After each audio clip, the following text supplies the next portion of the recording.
وما زلنا عندنا الصحراء، واليوم جيتكم من اشهر الاطباق الصحراويه واللي هو الفتفوته الصحراويه اللي معروفه بزاف عندنا. السلام عليكم. بمناسبه المولد النبوي الشريف خيرت لكم اطباق هذه الخطره تكون صحراويه، واليوم درت لكم الفتفوته الصحراويه. تختلف من ولايه لولايه، وصفه سهله مهله وبنتها كي العاده لهبال تاع الدنيا. هنا نبداو بالخبز. عندي كميه تاع السميد، درت كميه تكون مليحه تاع السميد رطب، زدت معاها 2 مغارف كبار تاع الفارينه. الكميه تاع الملح تكون مليحه، ندوب هذاك الملح مع الماء ونبدا نطم في هذاك السميد حتى نتحصلوا على عجينه ما تكون لا طريه يا يابسه، تكون حاكمه روحها شويه. واصل الخبز تاع هذا الطبق انه يطيب تحت الرمل، مي حنا حنطيبوه في الدار عادي فوق الطاجين. هنايا بعد ما طميت العجينه كنت غطيتها خليتها تريح شويه، جيت دلكتها شويه ونجي نقطعها كرات بهذه الطريقه. ديروا الحجم اللي حبيتو تاع الكرات، المهم نطيبوهم. دوك تشوفوا كش نطيبوهم في الطاجين. هنا خليتهم يريحوا ونجي نفتحهم.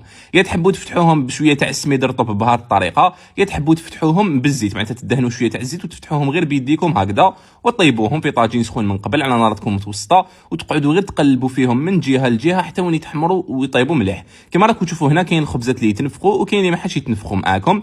بعد ما نوجدهم كامل نجي نقطعهم ونفتتهم فتاتات يكونوا صغار بهذه الطريقه، على بها سموها الفتفوته. والمرسوات كي تقطعوهم ما ديروهم ما كبار ما صغار بهذه الطريقه. نروحوا نحضروا لاصوص في كوكوطه، درت فيها شويه تاع الزيت، درت هنا حبه ونص تاع البصل اللي كنت قطعتها بهذه الطريقه، 2 سنات تاع الثوم، حبه تاع فلفل الخضر مقطع بهذه الطريقه، حبه تاع طوماطيش كبيره مقطعه، حبيبات تاع زروديه مقطعين في الصغير، وكما راكم تشوفوا مرسوات تاع الكابويه مقطعين بهذيك الطريقه. درت الملح، زدت معاهم طوماطيش تاع البطاطا، راس الحانوت، الفلفل الاحمر، ونحطهم يتقلاو مليح فوق النار. تقدروا ديروا الدجاج ولا اللحم البقري، مي الاصل تاعها بالغنمي، ونخليها تقلى مليح فوق النار مع راس تاع الحار باش نجي نمرق بكميه تكون مليحه تاع المسخون. ونزيد عليها 1 مكعب مرق لحم الخروف من عند جومبو فتتو بهذه الطريقه. نجي نغطي عليها هكذا الكوكوطه ونخليها تطيب مليح حتى ونطيب هذيك الخضره ويطيب اللحم باش نجو نحوه مع الراس تاع الحار. ونحط في الاخر هنايا الحميصه اللي كانت عندي طايبه، نحي كميه تاع المرقه باش نبدا هنا نضيف هذيك الفتفوته اللي كنا فتتناها، وراهي النار شاعله تكون قليله. نقعد نضيف غير بالعقل حتى وين تتجمر على نار تكون قليله وتشوفوها تجمرت بهذه الطريقه. تحبوا تجمروها مليح جمروها، ولا تخلوها مليح باللاصوص كما حبيتوا، وتقدموها مع اللحم وبصحتكم.